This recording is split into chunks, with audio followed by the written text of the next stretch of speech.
Naghahanap po kami ng pampalaya ligaw at gatigaran. Nakita ka ba?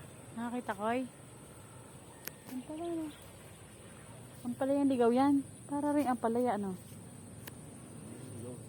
Ang dami naman. Nagulat.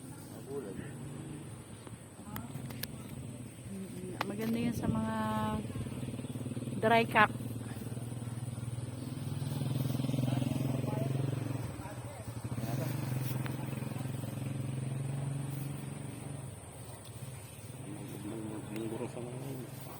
Dali ka na muna. Papakita ko ano itsura ng pampalayang ligaw. Mainam sa mga misipon at ubon na hindi mawala-wala. Mainam sa bata at matanda.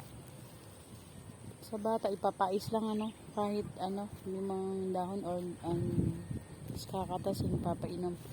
Sa matatanda naman ilalaga. Tatatong basang tubig ng ganito karami. Tapos iinamin. Tanggal ang sipon. Tanggal ang mga baradong ubo. Mga tulog na ubo, dry cup at saka sipon.